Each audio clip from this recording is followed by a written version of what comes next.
Every morning he would leave his million-dollar mansion to visit the same street where he grew up. His Pitbull always came with him. On this day, that loyalty saved 6 lives.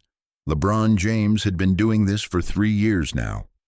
Every Tuesday and Thursday morning, before heading to practice, he would drive his sleek black Tesla through the gates of his Beverly Hills estate and make the 40-minute journey to East Oakland, the same neighborhood where he'd learned to dribble a basketball on cracked concrete courts where his grandmother had raised him in a 2-bedroom apartment that smelled of her homemade cornbread and old photo albums.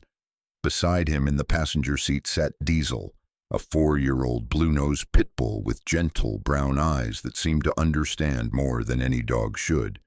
Diesel wasn't just a pet. He was LeBron's shadow, his constant companion through the loneliness that fame had brought. The massive pit bull, weighing nearly 80 pounds of pure muscle, had a temperament as gentle as a lamb. While the world saw LeBron as an NBA superstar with millions of followers, Diesel saw him simply as the man who rescued him from a kill shelter 4 years ago. Just hours before his scheduled euthanization, the neighborhood hadn't changed much. Same cracked sidewalks, same chain-link fences, same struggle painted on weathered faces. But Marcus kept coming back, not for publicity or photo ops, but because this place reminded him of who he was before the world knew his name. Diesel seemed to love these trips too, his tail wagging as familiar scents filled the car. The neighborhood hadn't changed much since LeBron's childhood. Same cracked sidewalks where he used to practice his crossover, same chain-link fences surrounding small yards where dreams felt bigger than reality.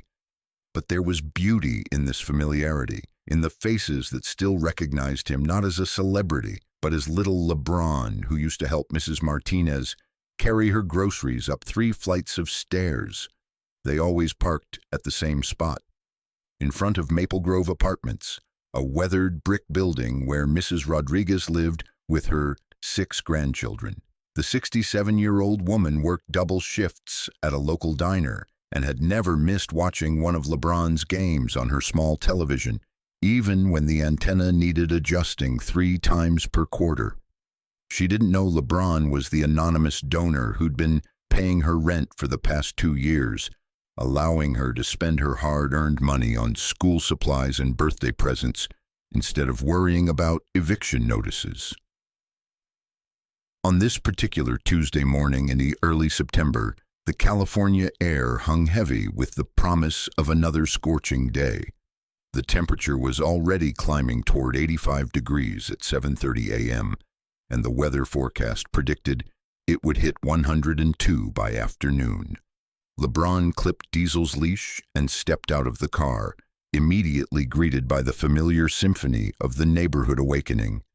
Children's laughter echoed from the playground across the street, and somewhere in the distance, the steady bounce of a basketball against pavement provided a rhythmic soundtrack to the morning. Diesel trotted beside him, his nose working overtime as he cataloged the morning scents. Fresh bread from the corner bakery, coffee from open windows, and the dozens of other dogs who had walked this same path. His tail wagged in a steady rhythm against LeBron's leg as they walked their usual route past the corner store, where LeBron used to buy penny candy with quarters he'd find in couch cushions. But as they rounded the corner toward the apartments, something changed. Diesel suddenly stopped mid-step, his entire body going rigid, his ears perked up sharply, rotating like satellite dishes trying to lock onto a signal, and his head tilted in that peculiar way dogs do when they hear something that exists beyond human perception. LeBron paused, following his dog's gaze, but everything appeared normal. Morning commuters hurried past with coffee cups and cell phones. Children's voices carried on the breeze from the nearby school, and somewhere an old radio played classic soul music. "What is it, boy?" LeBron asked softly, but Diesel was already moving, his usual leisurely pace replaced by something much more urgent. The massive Pitbull's muscles tensed beneath his coat as he pulled toward the apartment building, his gentle demeanor transforming into something LeBron had never witnessed before. The dog's nose lifted to the air, sniffing with an intensity that bordered on frantic. His nostrils flared wide, processing information that his human companion couldn't even detect.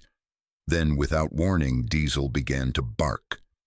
Not his usual playful woof or the happy yip he made when LeBron came home, but something deeper, more primal, something that made every hair on LeBron's arm stand up and his heart rate spike involuntarily. LeBron tried to calm him down, acutely aware that they were beginning to draw stares from early morning joggers and people heading to work.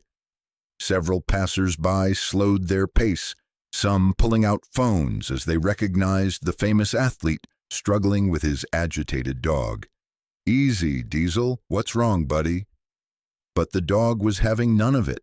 He pulled harder on the leash with a strength that surprised even LeBron, leading him directly toward the entrance of Maple Grove Apartments. His barking had taken on an almost desperate quality, as if he was trying to communicate something urgent that his human simply wasn't understanding. That's when LeBron caught it too, a smell that didn't belong in the crisp morning air, not the aroma from someone's breakfast cooking or the lingering scent of a neighbor's cigarette, but something thicker, more acrid, something that made his stomach drop and his mind race with possibilities he didn't want to consider. Smoke. LeBron's eyes swept upward to the three-story brick structure that housed dozens of families. Most of the windows were still dark, their occupants either deep in sleep or having already left for early shifts and school runs.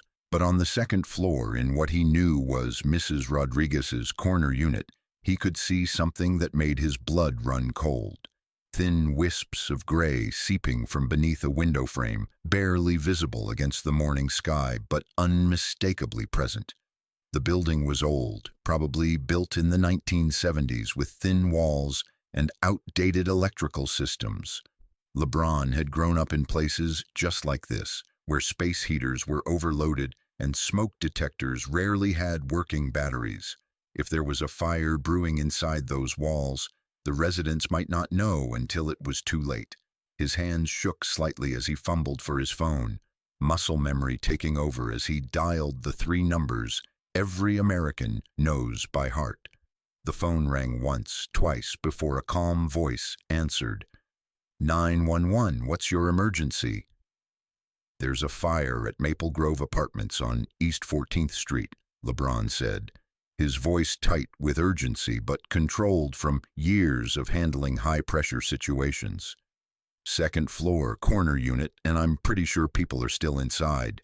You need to get here fast. Even as he spoke the words, he realized something that made his heart pound against his ribs. The fire department would need at least 8 minutes to arrive, maybe longer depending on morning traffic patterns. And in those 8 minutes, with smoke already visible, people could die from carbon monoxide poisoning without ever waking up. The children upstairs might never even know they were in danger. Diesel wasn't waiting for emergency services. The massive Pitbull was pulling LeBron toward the building's entrance with a force that spoke of pure determination, his barking growing more desperate and urgent by the second. It was then that LeBron understood. With crystal clarity, his dog wasn't just alerting him to danger. He was trying to alert everyone within earshot, his powerful voice carrying through the morning air like a four-legged fire alarm. Without hesitation, LeBron unclipped Diesel's leash. Go, boy. Wake them up." What happened next would be talked about in the neighborhood for years to come. A story that would grow in the telling but lose none of its essential truth. Diesel bolted toward the building like he'd been shot from a cannon, his 80 pounds of muscle propelling him up the concrete steps and through the propped-open front door. His barks echoed through the narrow hallway with an urgency that seemed almost supernatural, bouncing off the faded wallpaper and worn carpet runners. But these weren't random barks. They were targeted, purposeful, strategic. The dog ran from door to door like he was following a predetermined route, his powerful voice booming through the thin walls that separated one family's struggles from another's dreams. Door 2A, 2B, 2C, Mrs. Rodriguez's apartment, each one receiving the full force of his vocal alarm system. LeBron followed, taking the stairs two at a time, his athletic conditioning serving him well as adrenaline coursed through his system. The smoke was much thicker up here on the second floor, and he could hear something that made his chest tight with fear, the subtle but unmistakable crackling that meant somewhere behind these walls, flames were growing stronger with each passing second.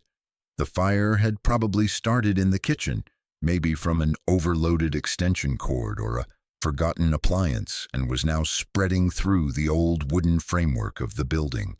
Doors began opening along the hallway. Confused faces peered out, some rubbing sleep from their eyes, others immediately understanding the gravity of the situation when they saw the smoke beginning to seep under door frames and through the building's ancient ventilation system. An elderly man in apartment 2A stepped out in his pajamas, took one look at the haze filling the hallway, and immediately began knocking on his neighbor's door. "Fire!" LeBron shouted, his voice carrying the natural authority of someone accustomed to being heard over the noise of 20,000 screaming fans. "Everyone out! Right now! Don't stop for anything!" An elderly man in apartment 2A stepped out in his pajamas, took one look at the smoke-filled hallway, and immediately began knocking on his neighbor's door. "Fire!" LeBron shouted, his voice carrying the authority of someone used to being heard over crowd noise. "Everyone out! Right now!" Mrs. Rodriguez's door was still closed. LeBron pounded on it while Diesel barked frantically beside him. No answer. He could hear children's voices inside, confused and scared. The door was locked. LeBron threw his shoulder against it. On the third attempt, it splintered open. Smoke poured out. 6 children huddled on the couch, coughing. Mrs. Rodriguez was trying to guide them, but moving slowly in the confusion. "Stay low! Follow my voice!" LeBron called out. Diesel pushed into the apartment and went straight to the smallest child, nudging her toward the exit, then moved to each child, herding them toward safety. LeBron carried the 2 youngest, while Diesel guided the others down the smoke-filled stairs. They burst outside just as fire trucks arrived. Everyone was safe. As paramedics checked the family, a crowd gathered. "That's LeBron James," someone whispered. Mrs. Rodriguez approached him, tears in her eyes. "How did you know?" LeBron looked at Diesel, now calm beside little Sophia. "I didn't. He did." Miguel, one of the older children, spoke up. "Abuela, isn't this the man who pays our rent?" Mrs. Rodriguez's eyes widened with understanding. She embraced LeBron. "All this time, it was you." Weeks later, LeBron continued his visits, but now children surrounded him wanting to pet the hero dog. Diesel became a neighborhood celebrity. He still did his morning patrols, but now had young fans everywhere. LeBron learned that some bonds are forged in crisis. Heroes don't need capes. Sometimes they just need 4 legs and perfect timing. And sometimes the greatest rescue is realizing you were never alone.